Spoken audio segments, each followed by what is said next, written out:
Hello दोस्तों, मेरे channel पे आप सभी लोगों का स्वागत है। Scary story Aditya Roy.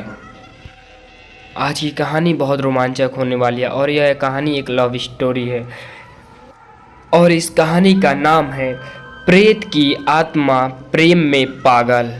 चलिए तो इस कहानी को स्टार्ट करते हैं।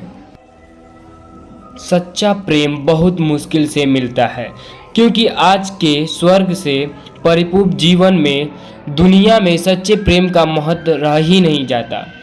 कहीं खूबसूरती के दीवाने मिल जाते हैं तो कहीं एक दूसरे को करीब ला देती है, पर अधिकतर मामलों में हवस ही प्रदान होती है। 4 दिनों का साथ फिर चल दिया किसी और की तलाश में। दिल मिले ऐसा बहुत कम होता है क्योंकि अगर दिल मिल गए तो कभी एक दूसरे से अलग नहीं होते और निश्चर्य भाव से अपने सुख की बलि देकर भी दूसरे के सुख की चाह को कामयाब रखते हैं। दुनिया भी तेजी से बदल रही है और आज दुनिया के सर्वसौंभिक के कारण प्रेम रिश्तों की परिभाषा भी बदल रही है। हमारी संस्कृति, हमारे व्यवहार, कार्य और आदि से तुम्हारे और दूसरे प्रभावित हो रहे हैं, तो दूसरों के इन बातों से हम भी आज गर्लफ्रेंड या बॉयफ्रेंड यार होना आम बात हो गई है। कुछ देशों में तो बस इसे यार दोस्त के रूप में देखा जाता है, पर कुछ देशों में इसका मतलब यार दोस्त से कुछ अलग या बढ़कर ही होता है। खैर, आज के समय में प्रेम कहने के लिए, प्रेमदर्शी के लिए लोगों के पास समय की कभी कमी नहीं होती, लेकिन लोग कुछ चट मंगनी पट विवाह की दर्ज पर चाहते हैं। सूरज, जी हाँ, यही नाम था उस लड़के का। उम्र कोई 19 से 20 की होगी। एकदम से दुबला पतला, पढ़ने में ठीक ठाक था। शहर में रहकर अपनी पढ़ाई कर रहा था। वह जिस महाविद्यालय में पढ़ाई करता था वह शहर से थोड़ा बाहर था और पूरी तरह से जंगल में जैसे क्षेत्र में था। वह अपने महाविद्यालय के ही हॉस्टल में रहता था। वह जिस हॉस्टल में रहता था वह 5 मंजिल था। सूरज का कमरा 4थी मंजिल पर था। कभी अगर वह भूला बस अपने कमरे की खिड़कियां या दरवाजों को खुला छोड़ देता तो बंदर, गिलहरी आदि उसके कमरे में आ जाते। सूरज प्रतिदिन शाम को लगभग 5 बजे अपने कमरे में बाहर निकलकर बालकनी में बैठकर हारमोनियम बजाता था और गुनगुना। उसे प्रकृति की गोद में होने का एहसास होता था, जिसे उसके चेहरे पर बराबर प्रसन्नता छाई रहती और ओढ़ने भी खूब मलमल लगाता।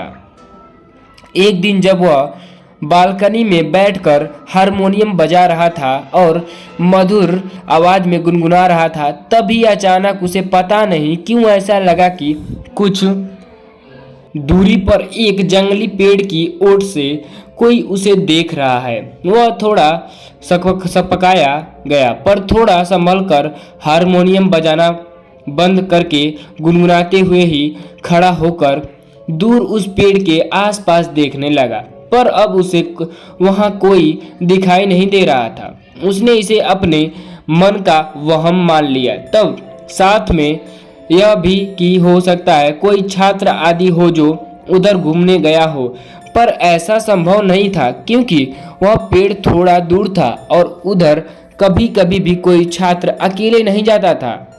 हाँ, कभी कभी कुछ उत्साहित छात्र जाते थे, पर वे भी टोली में। खैर, वह फिर से आकर बैठकर हारमोनियम बजाने लगा, पर अब उसका मन हारमोनियम बजाने और गुनगुनाने में न लगकर बार बार उसी पेड़ की ओर चला जा रहा था।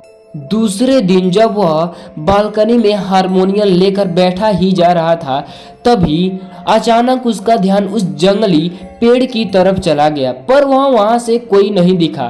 फिर वह बालकनी में बैठकर हारमोनियम बजाने लगा, पर पता नहीं क्यों हारमोनियम बजाते बजाते आज भी अचानक उसका ध्यान उधर जाने लगा। उसने अपने मन व आंखों पर काबू करने की कोशिश की करके ज्योति एक लंबी तान छेड़ना चाहा, त्यों ही फिर से उसका ध्यान उस पेड़ की ओर चला गया।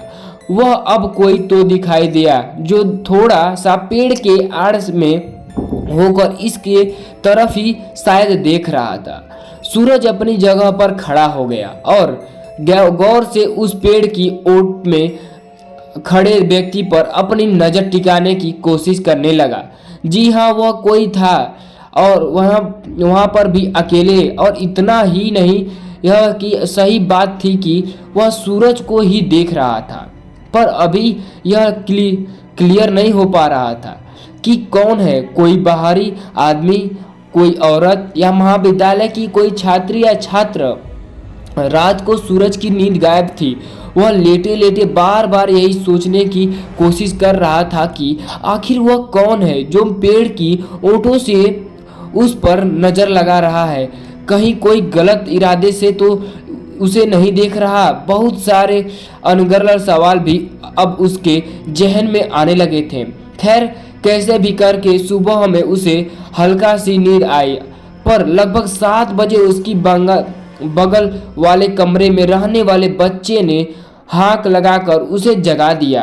उसे कुछ काम था। सूरज जाकर अपने दरवाजों की केवाड़ खोला और उस बच्चे का द्वार कुछ मांगने पर उसे दे दिया। फिर वह जवाई लेते हुए बालकनी में आ गया। अरे यह क्या, इतनी सुबह! फिर उस पेड़ के पीछे उसे कोई दिखाई दिया, पर आज वह व्यक्ति ऐसा लग रहा था कि हाथों के इशारे से उसे बुला रहा हो।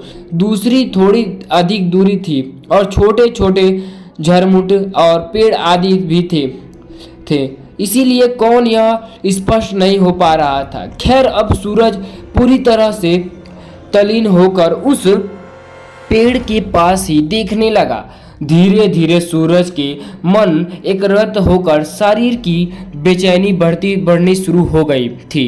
अब उसे ऐसा लग रहा था कि उस पेड़ के पास कोई किशोरी खड़ी है जो हाथ के इशारे से बुला रही है। सूरज को पता नहीं अब क्या होने लगा था। उसका दिमाग काम करना बंद कर दिया था। वह क्या करे क्या न करे, अब उसके हाथ में नहीं था। अचानक सूरज को आभास हुआ कि यहाँ से आराम से कूदकर उस बला के पास जा सकता हूँ। पता नहीं उसकी मानसिकता कैसे इतना बदल गई कि वह हाव न देखा न भाव ताव और अचानक उस चौथे मंजिल के बालकनी से छलांग लगा दी। छलांग लगाते हुए उसे ऐसा लगा कि पेड़ के पास खड़ी लड़की अचानक उड़कर उसके पास आ गई और उसे थामकर उसी पेड़ के पास ले चली गई। यह सब इतनी जल्दी हुआ कि सूरज कुछ भी समझ नहीं पाया। पेड़ के पास जाकर सूरज एक बिछड़े प्रेमी की तरह गुनगुनाने लगा और वह बाला मद मुस्कुरा के साथ थिरकने लगी। सूरज तो पूरी तरह से खो गया हुआ था। उसे कुछ भी पता नहीं चल रहा था वह कौन है और कैसे यहाँ आ गया। खैर, सूरज को कूदते हुए उसके बगल वाले कमरे के लड़की ने देख लिया था, जो नहाने के बाद तौलिया सुखाने के लिए डालने के लिए अपने कमरे से बाहर आया था। पर वह बेहोश हालत में था क्योंकि उसने कूदने के बाद सूरज को उड़ते हुए उस पेड़ के पास जाता देख लिया था। उसे अपनी आंखों पर विश्वास ही नहीं हो रहा था क्योंकि उसने जो देखा था वह बस काल्पनिकता में ही संभव था। खैर, उसने हिम्मत करके आसपास के कमरों के छात्रों को यह बात बताई और फिर उन छात्रों ने एक चपरासी को लेकर उस पेड़ के पास जाने का निर्णय लिया। उस पेड़ के पास पहुंचकर छात्रों ने देखा कि सूरज तो प्रसन्न मन से गाया जा रहा था, पर उसके हाव भाव से ऐसा लग रहा था कि वहाँ और नहीं कि अकेले नहीं, वहां पर और कोई भी है। छात्रों को वही देखकर भी सूरज पर कोई असर नहीं हो रहा था। इन लोगों से बेखबर गाया जा रहा था। अंत में उसे उसके कमरे के एक बगल वाले कमरे के लड़के ने उसे पकड़कर रोकना चाहा, पर फिर भी सूरज अनजान था कि वहां यह छात्र आदि भी है। अचानक सूरज का गाना बंद हो गया और वह तेज आवाज में चिल्लाया कर कहा, कहाँ गई तुम? देखो, आंख मिचोली न खेलो, मेरे सामने आओ। इसके बाद एक दो और छात्रों ने सूरज को पकड़कर वहां बैठाने की कोशिश करने लगे, पर सूरज तो बस चिल्लाए जा रहा था, कहाँ गई तुम? अचानक चपरासी ने वही किसी पौधे के एक दो पत्ते को तोड़कर मसला और उसके सूरज को सुंघा दिया। सूरज तो बहुत ही जोर की छींक आई और वह अब होश में आने लगा था। वह कौन है? अब उसे इसका आभास हो चुका था। उसे वही अपने को पाकर बहुत हैरानी हुआ।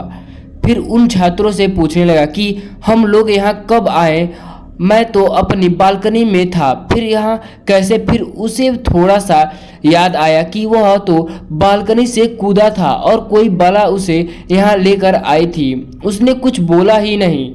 खैर, छात्रों ने उसे चलने के लिए कहा और साथ ही यह भी कहा कि बस ऐसे ही आ गए थे, तुमने ही तो चलने के लिए कहा था।